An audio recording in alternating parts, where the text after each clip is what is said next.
এই নাও রানী, আজ এই জলে রাজবাড়ির রান্না হবে।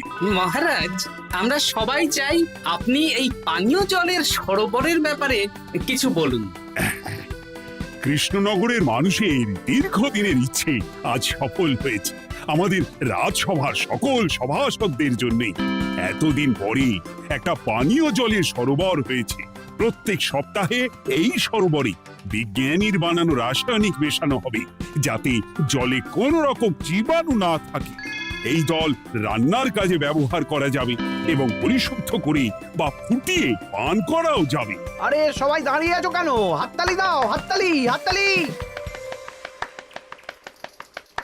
এই হাততালি তোমাদের সকলের প্রাপ্য, কারণ তোমাদের প্রত্যেকের 2 মাসের বেতন তোমরা দান করেছো বলেই অর্থাভাব থাকা সত্ত্বেও এই সরোবর এত তাড়াতাড়ি বানানো সম্ভব হয়েছে। এছাড়াও নিজেরা মাটি কাটা থেকে শুরু করে সকল কাজে সহযোগিতা করেছো, এটাও অনেক বড় ব্যাপার। আবার হাততালি। মহারাজ, এই আনন্দে কি খাওয়া দাওয়া হচ্ছে? খাওয়া বিশ্রাম সব হবে। আমি আর রানী একটু সমুদ্রে ঘুরতে যাব, তাই আগামীকাল থেকে 1 সপ্তাহ রাজসভা ছুটি। তোমরা নিজেদের মতন আনন্দ করো, বিশ্রাম নাও। টানা 1 সপ্তাহ ছুটি? হ্যাঁ, টানা 1 সপ্তাহ। কি আনন্দ! এবার হাত পা ছড়িয়ে শুধু আয়েশ করব। আমিও এই কদিন অনেক ধকল গেল। এটা চাই ওটা চাই, তারপর সব মালপত্র বওয়া, মাটি স্থানান্তরিত করা, সব কাজ করেছি। হ্যাঁ, এবার বিশ্রামটা চাই। কি বলো গোপাল? হ্যাঁ, ঠিক বলেছো সেনাপতি। তবে আমি আমার ব্যায়ামটা কিন্তু চালিয়ে যাব। সে চালাও, শরীরটা ধরে রাখতে হবে তো।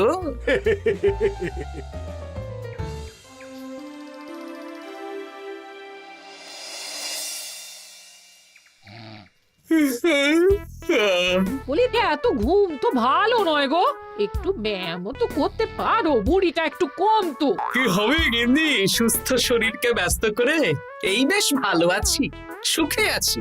একটু শরবত করে দাও তো। নিজেও তো করে নিতে পারো। আচ্ছা, গিন্নি মানে কি? কি? গৃহিণী, অর্থাৎ যে গৃহের কাজ করবে। আমি যদি ঘরের কাজ করতাম তাহলে তুমি আমাকে গিন্নি বলে ডাকতে। ব্যাপারটা কি ভালো শোনা তো? শরবতটা বানাও দেখি। লোকটার যেন আর তর্স হয় না।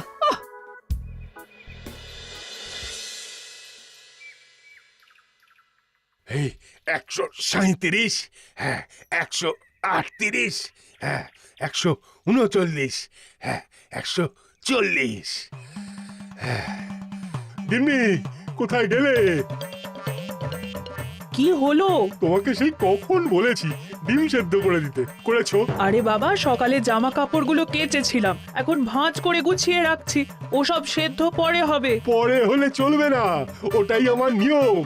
উঠবোস করে 4টে ডিম সেদ্ধ আর মুগুর ভেজে 4টে কাঁটালি কলা। নিজে সেদ্ধ করে নাও, আমি পারলাম না। তুমি যে কাজটা করছো সেটা রেখে আমার ডিমটা আগে সেদ্ধ করো। আমি 250টা উঠবোস শেষ করেই খাবো।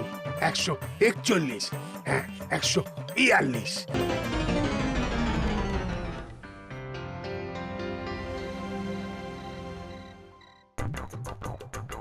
ও গিন্নি, তোমার পিঠে একটু সুড়সুড়ি দিয়ে দাও তো।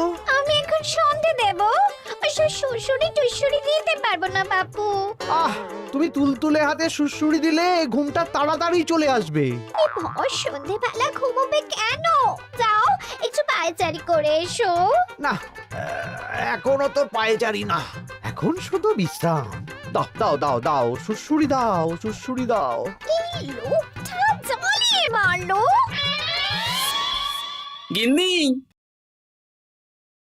একটু ওই কাঁচা লঙ্কা, কচি শসা, কুচো পেঁয়াজ আর ওই সর্ষের তেল দিয়ে মুড়িটা মাখো, বুঝলে? তুমি তো নিজেও মেখে নিতে পারো বাপু, সব কিছুতে আমাকে কেন আদেশ করো? আদেশ না লক্ষ্মী বউ, আমার অনুরোধ। তোমার মতন মুড়ি কি আমি মাখতে পারি? না না না, মেখে ফেলো দেখি, মেখে ফেলো, মেখে ফেলো। একটা কাজ নিজের হাতে করবে না। ওহ, কি জ্বালাতন রে বাবা।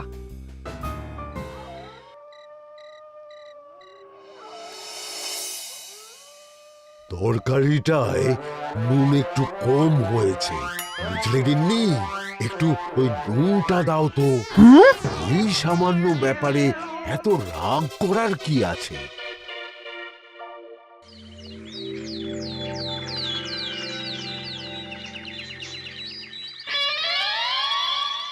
এই একটু জল ভরে নিয়ে যাব, একটু শান্তিতে রান্না করব তার জো নেই।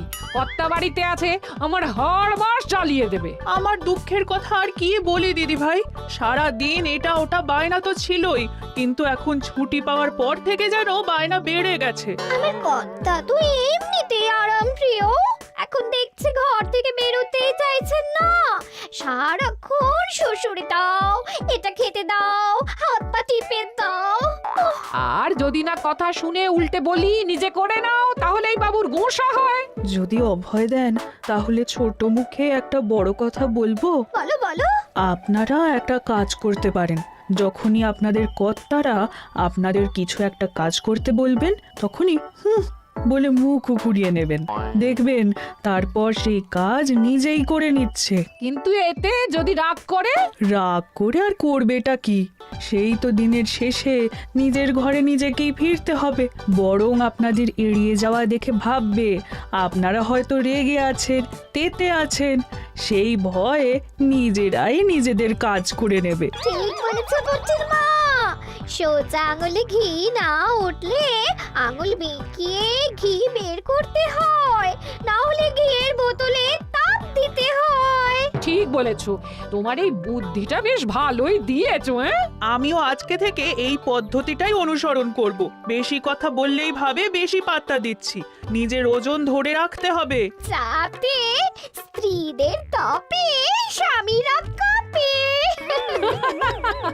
এবার সব কাজ নিজেরাই করবে, আর আমরা শুধু রান্না করে খালাস। করবে মানে করতে বাধ্য হবে।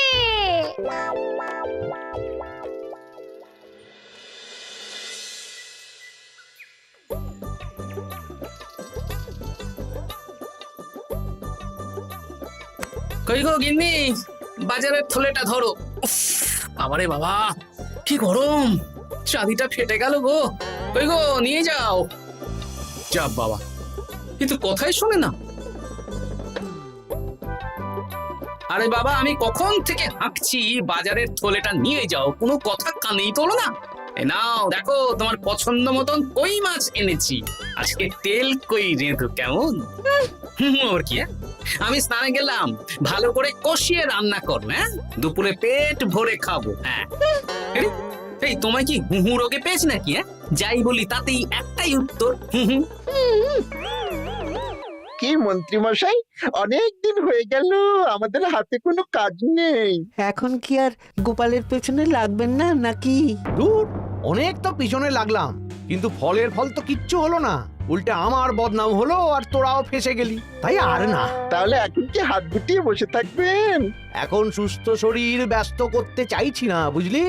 পুজো ছাড়া তো সেইভাবে বড় ছুটি পাই না, কিন্তু অনেক বছর পর এক সপ্তাহ টানা ছুটি পেয়েছি, তাই এই ছুটিটা খেয়ে দিয়ে আয়েশ করে উপভোগ করতে চাই। মা, বেশ টাটকা ফল এনেছেন তো। খাবি? আপনি খাওয়ালে আমরা আবার না করতে পারি নাকি? দাঁড়া, তোদের গিন্নিমাকে বলছি কেটে দিতে। কই গো, শুনছো? কই গো? গিন্নিমা তো কোনো সাড়াই দিল না, তাই তো দেখছি। দাঁড়া, আমি রান্নাঘরে গিয়ে বলে আসি।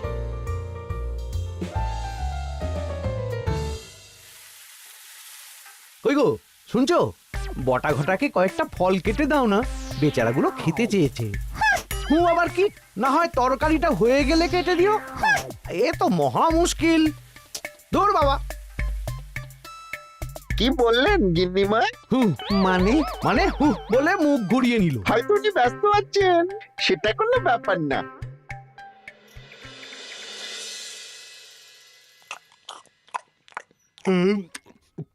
সত্যি তোমার হাতের রান্নায় জাদু আছে। হ্যাঁ, বাহ বাহ। কি হলো গো? হ্যাঁ, সকাল থেকে মুখে কুলু পেটে বসে আছো কেন? তোমার কি কিছু হয়েছে? ওই দেখো, আবার হু হু করে। দাও দেখি, আর একটু ভাত দাও। কি গো, ভাত দেবে না? আরে বাবা, তোমার কি রাগ বা অভিমান কিছু হয়েছে? এ তো দেখি কিছুই বলে না। এবার বুঝো ঠেলা, শুধু রান্নাটা করব, আর কোনো কিছু করতে বললেই বলে এড়িয়ে যাব। বাধ্য হয়ে নিজেই কাজ করে নেবে। দেখি আজ তেল কইটা কেমন হয়েছে? আহা, এই তুমিও খেতে বসে পড়ো গিন্নি। বাহ, দারুণ হয়েছে গিন্নি। একটু এই ঝাল হয়েছে, কিন্তু ভালো লাগে বুঝলে। কি গো, আমি তো একাই বোকার মতন কথা বলে যাচ্ছি। এই তোমার কি হয়েছে বলো তো?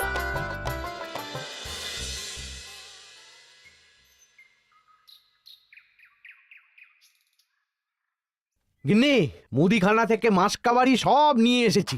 এবার জায়গার জিনিস জায়গায় ভরে ফেলো তো। কি হলো গো, ভরবে না? কি গো, রাগ করেছো আমার ওপর? নিচে নিচে ভরো ভরো নিচে।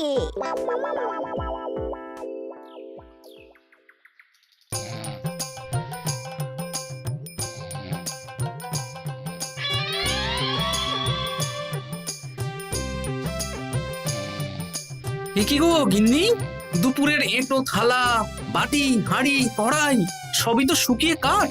এগুলো মাজবে কখন? আরে, এই কি শুরু করেছো বলো তো? শুধু হু হু করে যাচ্ছ। কিছু জিজ্ঞেস করলে হয় চুপ করে আছো, নয়তো হু হু বলছো। বাসনগুলো মাজবে না? হ্যাঁ, রাতে রান্না বান্না করবে না নাকি? আরে, এ তো আজব ব্যাপার। না, আমাকেই দেখি বাসনগুলো মেজে ফেলতে হবে। বাড়িতে তো আর 5টা দাস দাসী নেই।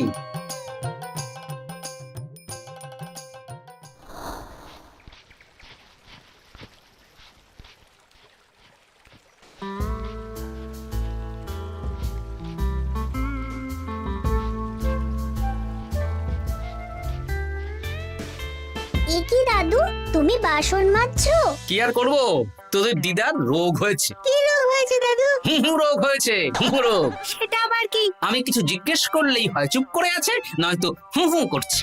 কি কর দাদু, 1 সপ্তাহ ছুটি পেয়েছো, কোথায় আইস করে কাটাবে, তা না তুমি বাসন মাজছো। কি আর করবো বল, সবই ভাগ্য। আরে দাদু, তোমার যে ঘটে বুদ্ধি আছে না, তুমি ভাগ্য বদল করে দিতে পারো। হ্যাঁ, দিদা পুনো হল হলে তুমিও তো বাঘাতে তোল। আর দেখি কবে ঠিক হয়, নইলে তো কিছু একটা ব্যবস্থা করতেই হবে। এভাবে হু হু শুনে তো আর থাকা যায় না, বিরক্তিকর। আরে গোপাল যে, তুমি পুকুর ঘাটে কি করছো? এই দুপুরের বাসন মাজছি। ও, বাসন মাজছো? মাজো মাজো, আমিও কাপড় জামা কেচে বাড়ি ফিরছি। কেন গো, তোমার আবার কি হলো? আর বলো না, একটু ছুটিতে বিশ্রাম নিচ্ছি বা ব্যায়াম করছি, সেসব আমার গিন্নির সহ্য হয় না। কিছু করতে বললেই হু হু করছে। তোমার গিন্নিও হু হু করছে? শুধু আমার না গো গোপাল, মন্ত্রীমশাই আর রাজবৈদ্যের গিন্নিও। এদের কি একসাথে ছোঁয়াচে হু হু রোগে পেয়েছে নাকি? হ্যাঁ, তাই তো মনে হচ্ছে সবার গিন্নি শুধু রান্না করছে আর কিচ্ছু কুটো নেড়ে দুটো করছে না। হ্যাঁ, আচ্ছা, বুঝেছি।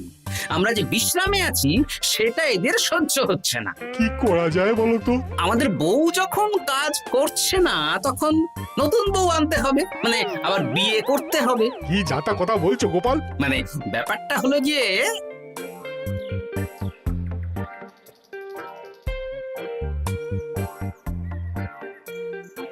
হ্যাঁ, দারুণ বুদ্ধি। তুমি এক কাজ করো, মন্ত্রী মশাই আর রাজবৈদ্যকে এই বুদ্ধির ব্যাপারটা জানিয়ে দাও। আর কাল বিকেল বেলা থেকে আমাদেরও হুহু রোগ শুরু হবে, কেমন? বেশ বেশ।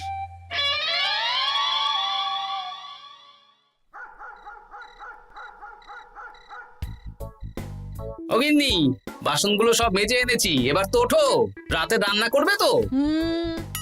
এই তো ওষুধে কাজ দিয়েছে। এভাবেই খাটাবো। ছুটিতে বাড়ি বসে পায়ের ওপর পা তুলে খাওয়া বের করে দেবো, বের করে দেবো। হ্যাঁ, তুমি মনে মনে কি ভাবছো আমি ঠিক বুঝতে পারছি। সারা বছর খাটাখাটনির পর আমার 1 সপ্তাহ ছুটির সুখ তুমি চোখে দেখতে পারছো না। কাল খেলা ঘুরে যাবে।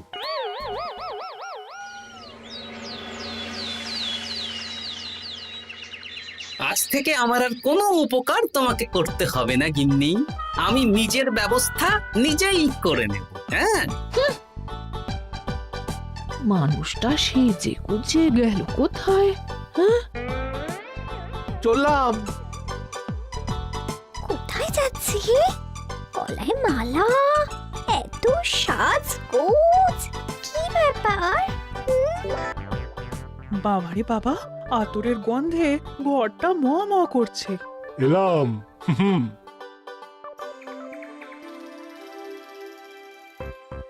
আরে আর বলো না, আমার মানুষটা যে আজকে সকাল সকাল সেজে গুজে কোথায় গেল কিছুই বুঝতে পারলাম না। আমার কথাও তো গলায় মালা পড়ে গেল। আমার কর্তা তো রজনীগন্ধা ফুলের আতর মাখছিল। কোথাও কি কোনো নিমন্ত্রণ আছে নাকি?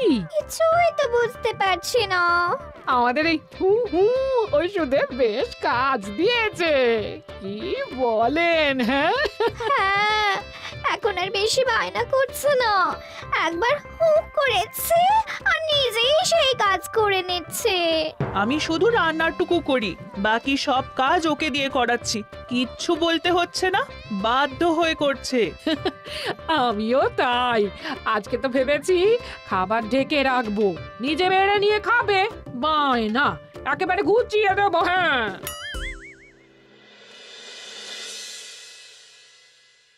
সকাল থেকে সন্ধে হয়ে গেল, বাড়িতে এখনো এলো না।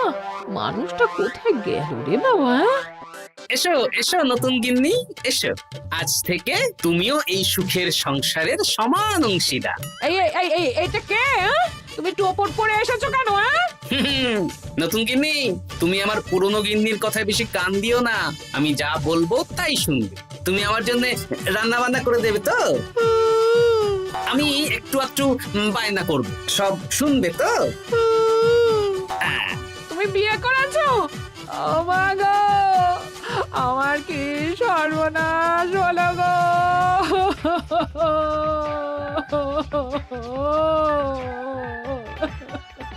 চলো নতুন বউ, মোড়ের মাথায় গরুর গাড়ি দাঁড়িয়ে আছে, চলো চলো চলো। ওগো, তুমি এরকম করো না, আমি আর বাঁচবো না। কেন এত কষ্ট দিচ্ছ? সামান্য হু করার জন্য আরেকটা বিয়ে করলে? আমাকে পিঠে সুড়সুড়ি দিয়ে দেবে তো গো নতুন বউ? এটা কি? এ কি হলো? আমার বন্ধু বান্ধবরা এলে তাদের একটু ফল জলখাবারের ব্যবস্থা সব তুমি করবে তো? ও মা গো, এ কি সর্বনাশ হলো আমার! এই আমার সাথে এটা করতে পারলে আমি কি অপরাধ করেছি? দেখো, ঘরের কাজ আর আমার একটু আধটু বায়না, এগুলোই তোমাকে সামলাতে হবে, বুঝলে? তাহলেই তোমাকে রানী করে রাখবো, কেমন? এই, এটা কে? আমি বেঁচে থাকতে তুমি আবার বিয়ে করলে? ওর কথা শুনো না, তুমি আমার দুয়ো রানী। এ তো দেখছি বড্ড কান্নাকাটি করছে। চলো দুয়ো রানী, আমরা কদিন একটু ঘুরে আসি। চলো, এখনই যাবো। না না না, আরে ওর কথা শুনো না, আমরা ঘুরবো। মোড়ের মাথায় গরুর গাড়ি দাঁড়িয়ে আছে, চলো চলো।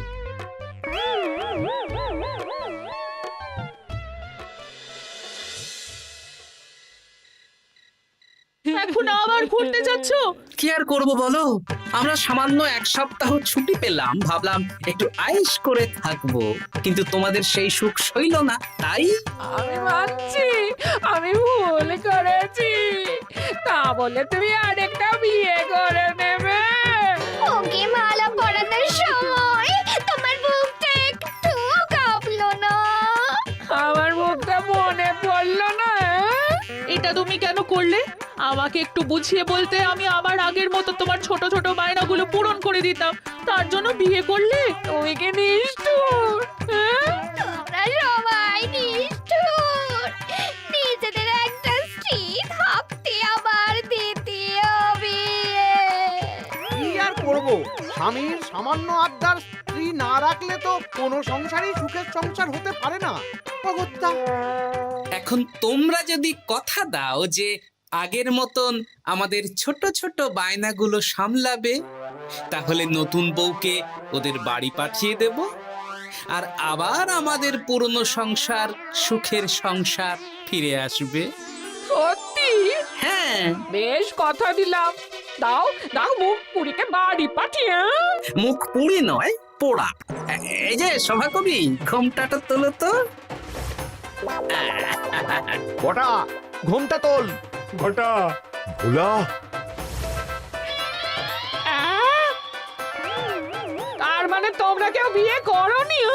না, তোমাদেরকে পথে আনার জন্য একটা ছোট্ট বিয়ের অভিনয় করলাম। আচ্ছা, এবার তো অভিনয় বুঝে গেলাম। এবার যদি তোমাদের বায়না না রাখি, তাহলে সত্যি সত্যি আমাদের বিয়ে করতে হবে। নয়, হ্যাঁ।